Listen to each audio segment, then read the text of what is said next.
What's up, guys? Welcome back to Newswave. Well, wouldn't you know it, a day after we talked about Microsoft and their next generation plans starting to come into focus, we had a report drop that just about spelled it out for us. In fact, it even let us in on a bit of a surprise. Microsoft is planning to have a handheld release this year, and some of the fine print around it certainly has questions that are being raised online, but we'll go over that here today. Also, we are going to be talking about Sony, their PlayStation 5 Pro, and PSSR as a pretty substantial update seems to be coming the console's way, and it has people a bit confused as to exactly how all this is going to work out. And then we do have what I would say is a disastrous leak right now for Sony, because there have, of course, been people wondering about what the future of AI in gaming looks like. Well, it seems like they may have let us in on that by accident. So if you guys enjoy these videos, make sure you hit that like button, helps that a ton. And if you're new here to the Spawn Wave channel, make sure you subscribe down below. And of course, members for the channel do get Newswave early. If you would like to learn more about that, click the join button or the link in the description down below. And we're gonna start today with Mario Day. While there wasn't anything massive that Nintendo did yesterday, there was one thing that technically, well, it leaked out before Mario Day was obviously for it, and that's a new Lego set. Now, you can see it here. This is over on Lego's website, and it's the Mario Kart, Mario, and Standard Kart. And it looks pretty intricate. Like, there's a lot going on here. It's nearly 2,000 pieces. It's supposed to be 18 plus in terms of, like, I guess the age bracket that's aimed towards for its complexity. So there you go. We do have an 18 plus rating for a Mario or Nintendo product here, but it is coming in at the price point of $169.99. Pre-orders are already live, and it will ship starting May 15th. So, well, I already know Legos aren't cheap, especially when you get to this level here where there's a lot happening, which I will say, Legos have come a long way. I'm thinking back to, like, I don't know, 20 plus years ago or something from what I remember, but yeah, now you can make an entire Mario and the Kart, and it looks pretty good. Like, overall, like, very, very close to what you'd expect it to look like in toy form, almost like a figure. And you're building that out of Legos that, yeah, square blocks, plus around it. You get the idea there. So, hey, impressive stuff. Not really a big Lego person, but I'm sure there are many people who enjoyed some of the other Nintendo Lego collaborations who are already on board for this one. So look out mid-May for it to release. Also, we may have got word as to when Indiana Jones could be dropping on the PlayStation 5. Of course, last year, when it got the announcement that it was going to be coming out in December on Xbox, we also found out it's coming to PS5 in spring 2025, and we can see this posted up. This is over on D-Labs from Bill, and they say that there are two editions of the game, a standard edition and a premium edition. The standard edition is coming out April 17th, which is the effective release date for the game, and then the premium edition is going to have a 2-day early access starting April 15th. Wow, Microsoft really likes this early access thing, and the only thing I can assume is it works. I mean, we're already seeing a lot of companies do early access, and so clearly it is something that has caught on at this point, and it's a way to just extract more money, or really already sell that $80 to $90 game, $100 game even as it is. But it is a little odd when it's a port of a game over to a new platform that's already been out for months and months on Xbox and PC. But also, I mean, think about this. We have Forza Horizon 5 coming out, if this date holds up, 2 weeks or so, a week and a half after this. So Microsoft is already starting to pile up the ports here in April, and then I feel like we're going to hear about more of them as we go through the year. Oh, and we got some good news from Hazelight for Split Fiction. This we can see was posted up on their official account, where they say Split Fiction sold 1 million copies in its first 48 hours. The love you all show for our game is overwhelming. Everyone here at Hazelight are beyond happy, and we can't stop enjoying your amazing reactions. And I will say, people really haven't spoiled it much at all online, but people seem genuinely impressed with some of the gameplay in Split Fiction. So again, I need to get to it at some point. It's just there is something. I'm working on Assassin's Creed Shadows right now. People are already putting it out there. I put it out there online as well that I'm playing it. So when I'm through that and we're beyond embargo and making a video, maybe then I'll be able to schedule some time. I think, like I said, I think Ryan we're gonna play it, and then we'll start to go through it. So I am very interested to see some of the gameplay changes and things that they've introduced here to go along with that co-op setup. And guys, with some of the quick news out of the way, let's get into the bigger stuff. Let's start right away with Microsoft and their next generation plans, because Windows Central and Jez Corden put out an entire report focusing in on two major aspects. One has to do with when they're releasing their next generation devices that will follow up, of course, the Xbox Series Series X and the Xbox Series S, and the other has to do with some preliminary stuff for next generation. That's actually a new handheld for 2025. That's right, this year. It sounds weird because it's March and we don't know about this device, but the more you read into it, the more it actually makes sense for it to not only exist, but not really need a long run-up time. We can see this is posted up. This is over on Windows Central. Again, I'll have this also linked down below in the sources along with every other story here. But he says Microsoft is working with a PC gaming OEM, so you think of Asus, Lenovo, MSI, Razer, something like that, on an Xbox-branded gaming handheld, surprisingly slated for later in 2025 if plans are met. Codename Keenan, this gaming handheld will look unmistakably Xbox, we're told, complete with an official Xbox guide button and Xbox design sensibilities. So I think if you call it, let's say it's unmistakably Xbox, you would then assume the color scheme for A, B, X, and Y. You'd probably have, say, maybe even the same kind of D-pad that we have. And I'm also thinking of, at that point, maybe the color scheme. Would you go stay with like black, how we have with the Xbox Series X, or go with white with the Xbox Series S? I don't think you would do an offshoot color from that. I think it's typically like black or white with how Microsoft set up their two main consoles. So I'm kind of wondering how they would approach that. I feel like you would go with maybe like the Xbox 360 white kind of color for that controller, but then turn into a handheld. I think that would look really cool.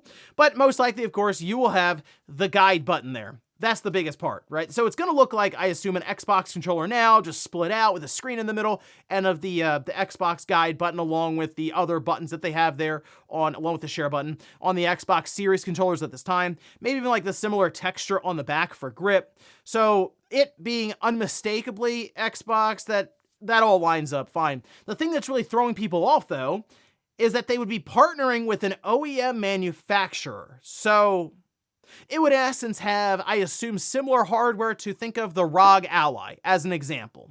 All right, and maybe not even the Ally X. Maybe they don't want it to be overly expensive because the reason this thing would exist and even be coming out this year is for them to start working on the operating system now for when the next is, well, their next generation devices show up, because that's the biggest thing. They need data right now. They need user experience outside of their very controlled focus groups.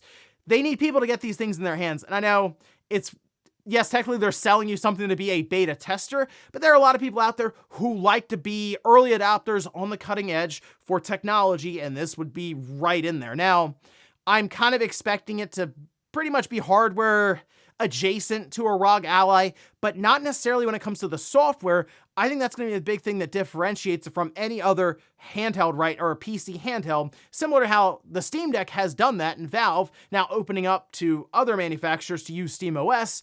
I think Windows in general is going to be morphed and changed around user experience with this device specifically, and that's one of the reasons they're partnering with an OEM to get it out at the end of 2025, so they have a solid year and a half to 2 years to work on that OS, which up until release of next gen could just be getting updates. And of course, let's be real, you're going to get a day one update when you get your brand new Xbox Series XXX, won't you? And that could be some OS stuff they decided to change and play around with leading up to release from what they've gathered from this OEM handheld. But of course, what about that next generation device? Well, that's something else we can see. This also following up on Windows Central, and where they say sources also indicate that Microsoft's internal successor to the Xbox Series X and S platform have been fully greenlit all the way up to CEO Satya Nadella. For now, I understand that Microsoft's next-gen hardware plans include a premium successor to the powerful Xbox Series X, alongside its own Xbox gaming handheld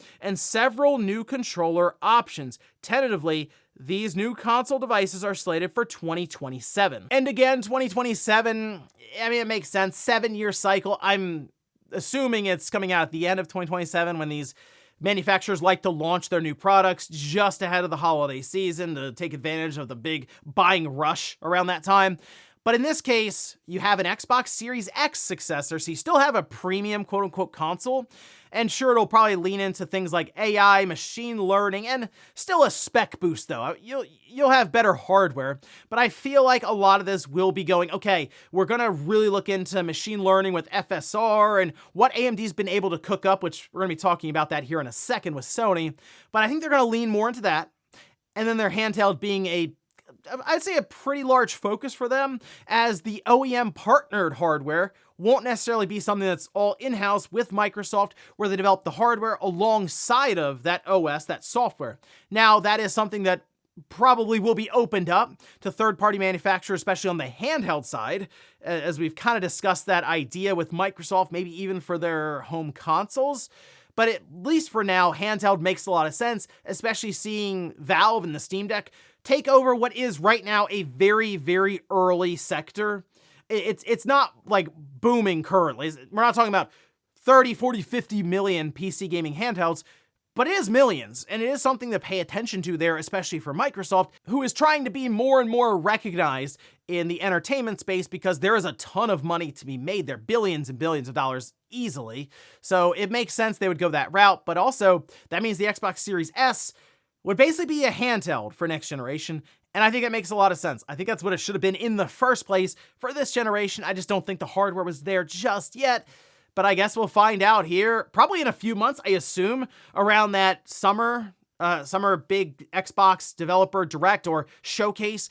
They'll probably be ready to announce at least this handheld and which partner they'll be bringing in to create it, whether it's Asus or MSI or Lenovo. So it should be pretty interesting to see exactly what shakes out there and what they can do maybe to improve an OS that really doesn't feel like it fits in with any of these PC gaming handhelds. Next up, let's talk about the PlayStation 5 Pro, PSSR, and Mark Cerny. As we did have a report that was put out by Digital Foundry with quotes and discussions with Mark Cerny, and it seems like FSR 4 has advanced to the point where it's going to be implemented into PSSR. We can see this posted up. These are direct quotes from Mark Cerny over on Eurogamer and Digital Foundry, where he says the neural network and training recipe in FSR 4's upscaler are the first results of the Amethyst collaboration. And results are excellent. It's a more advanced approach that can exceed the crispness of PSSR. I'm very proud of the work of the joint team. Now, I will say Digital Foundry did post up a video 4 or 5 days ago, really kind of comparing it to DLSS, and FSR 4 is pretty close. I mean, you can see some of it here. It is impressive stuff. Now, he does go on to say our focus for 2025 is working with developers to integrate PSSR into their titles. In parallel, though, we have already started to implement the new neural network on PS5 Pro. Our target is to have something very similar to FSR 4's upscaler available on PS5 Pro for 2026 titles as the next evolution of PSSR. It should take the same inputs and produce essentially the same outputs.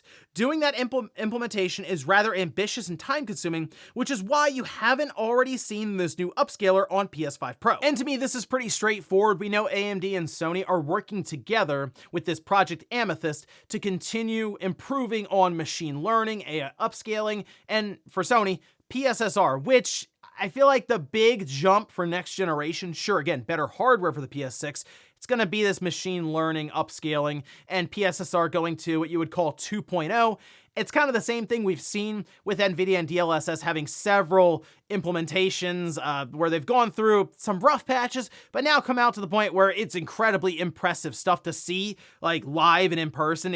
It does take things to the next level when it comes to performance and visual quality. You can see some artifacting at times. You have to really look for it. For most people, they won't notice it at all. So for me, looking at this, yeah, AMD, of course, is going to leverage Sony. Sony will leverage AMD. And FSR 4, with what it's been able to do, being kind of backported then into PSSR, as people are saying, makes sense for Sony. That's kind of the idea. Of this partnership, is to, I'd say, expedite the development of this machine learning upscaling, and eventually when the PS6 comes out, have it set up to where it is that next generation leap for it. And yes, that does mean the PS5 Pro is kind of beta testing PSSR. I mean, you kind of go into it understanding that. I assume early adopters, people willing to spend $700+ on the device, you are getting cutting edge stuff from Sony, and in a lot of games, the best console experience, quote unquote. But that's kind of what we're seeing right now. We're going to see ebbs and flows of this thing throughout its life, and it seems like next year in 2026, we'll see more crispness, as Mark Cerny says. And in our last bit of news, let's talk about a leak that can only really be described right now in today's climate with generative AI as disastrous for Sony. This is certainly a video that was not supposed to be out there for public consumption. It was unlisted, but The Verge was tipped off about it, and it circulated quickly. We can see this posted up. This is over on The Verge with the scoop saying, Sony is working on a prototype AI-powered version of at least one of its PlayStation game characters. An anonymous tipster has shared an internal video from Sony's PlayStation group with The Verge that demonstrates an AI-powered version of Aloy from Horizon Forbidden West. Now, the video is gone. It got ripped down. I did have a chance to watch it. I had to see exactly what this was, and okay, so they say the video is narrated by a director of software engineering at Sony Interactive Entertainment who works on video game technology, AI, computer vision, and face technology for Sony's PlayStation Studios Advanced Technology Group. We watched them demonstrate an AI-powered version of Aloy that can hold a conversation with a player through voice prompts during gameplay. So as you're going through in this demonstration, you're pretty much talking to Aloy in the game, and she is responding after so many seconds. Like, there's definitely a delay there as it's kind of processing what you say, and then it does spit back actual voice responses, which in its own, okay, for technology and stuff, sure, that's impressive because it is responding to what you say verbally to it, and it's able to kind of reason and put together a response that doesn't sound weird. It's not like when you call a toll-free number or something, you got to get a hold of customer service, and you go through the already pre-recorded lines. It's not like that. Like, Aloy clearly is putting together these different lines on the fly, and it's not something that's just completely pre-recorded, all like a whole paragraph, something that reads back to you. So that, okay, sure, impressive stuff, but that then leans into the idea of, oh wow, Sony really is looking into this AI stuff quite heavily, and I think we've been over this many times. They're not going to tell you, but yes, a lot of these companies are looking into generative AI and how it can ease up on maybe game development, which I do think is important if that can be brought in, not to replace people, but to assist people. That makes a lot of sense. But here it's like, oh, okay, that's getting a little close to the games technically. I guess you could say, look, it would make it more immersive, but it sounded so robotic. And when at one point, Aloy was running around in the field and being attacked by different enemies, and you'd say, whoa, is there anyone in this camp? It was like, well, yeah, there's a couple over there. And then, are you being attacked? Yeah, they're attacking me from the hilltop. But it was like, pause. Yes, they're attacking me from the hilltop. It's like, it didn't sound fluid or natural. But this would have been prototype phase, and it would have been something that would have been, I assume, polished out completely to where it does sound natural. That is the disastrous part, because now, of course, looking at like, whoa, this looks terrible.